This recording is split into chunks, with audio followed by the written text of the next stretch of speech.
விசுவாசிக்கிறேன் என்று கூறுபவன், நான் விசுவாசின்னு நீ சொன்னீங்கன்னா அவர் சொல்றாரு, இனிமேட்டுக்கு தன்னை பார்க்காதவன்,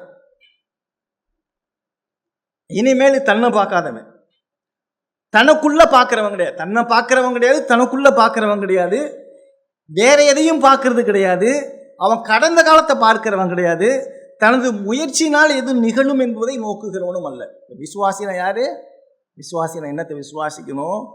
இனிமேட்டுக்கு ரட்சிப்புக்கு என்கிட்ட எதுவும் கிடையாது, எனக்குள்ள ஒன்றும் கிடையாது, இனிமேட்டுக்கு வேற எதுவும் கிடையாது, இனிமேட்டுக்கு நான் கடந்த காலத்தை பார்க்கறது கிடையாது, எனது முயற்சி கிடையாது, இனிமேட்டுக்கு எதுவும் இல்லை. இப்போ முழுமையாக இயேசு கிறிஸ்துவை சார்ந்து இருக்க விசுவாசம்னா என்ன? தன்னை நம்பாமல் முழுமையாக கிறிஸ்துவை நம்புவது.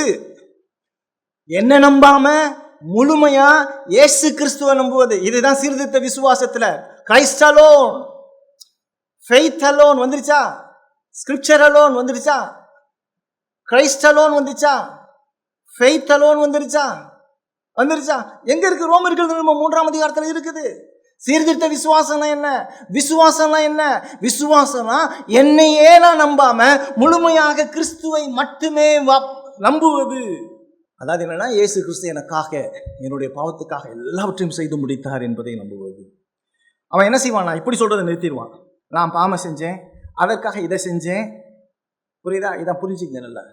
நான் பாவம் செஞ்சேன், அதனால சர்ச்சுக்கு போனேன், நான் பாவம் செஞ்சேன், காணிக்கை கொடுத்தேன், பாவம் செஞ்சேன், நான் திருவிருந்தேன். இந்த பிசினஸை விட்டுரு, அதை செய்தேன் இதை செய்தேன் என்பதை நிறுத்தி விடுகின்றவன். அடுத்தது இப்படி சொல்லக்கூடாது, என்னிடத்துல பாவம் இருக்கு, நான் ரட்சிக்கப்பட்டேன்னு சொல்றது கிடையாது. எதுவும் தப்பு. நான் பாவம் செஞ்சேன், நான் ரட்சிக்கப்பட்டேன்னு சொல்றதும் தப்பு. ஏனென்றால் அவன் இன்னும் தன்னையே நம்பிட்டு இருக்கான். உன்னை நம்பாத, உன்னிடத்துல ஒன்றும் இல்லை. ஒரு பாட்டு பாடுவோம் தெரியுமா? உன்னை நீ நம்பாதே அப்படின்னு சொல்லி ஒரு பாட்டு பாடுவோம் தெரியுமா? உன்னை நம்புறது இல்லை, கிறிஸ்துவ நம்புறது. ஏனென்றால் அவன் இன்னும் தன்னையே பார்த்து கொண்டிருக்கான். விசுவாசம் முற்றிலுமாக வேறுபட்ட ஒரு நிலையை கூறுகிறது. இப்போ பாருங்க, விசுவாசம் என்னன்னா, ஆமாம், நல்லா கவனிச்சு லிசன். ஆமாம், நான் பாவி, மோசமாக பாவம் செஞ்சேன், பாவ வாழ்வு வாழ்ந்தேன், தேவனை தூஷித்தேன், நான் ஒன்றும் இல்லை, நான் செய்ததெல்லாம் பாவம், எனக்குள்ள இப்போ இருக்கிற பாவத்தையும் நான் அறிஞ்சிருக்கிறேன். பாருங்க, விசுவாசம் என்ன?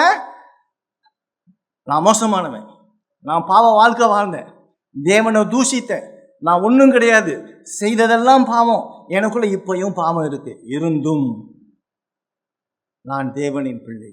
ஏனென்றால் நான் என்னுடைய சுய நீதியை சார்ந்து இல்லை, நான் கிறிஸ்துவினுடைய நீதியை சார்ந்து இருக்கிறேன். இதான் விசுவாசம்.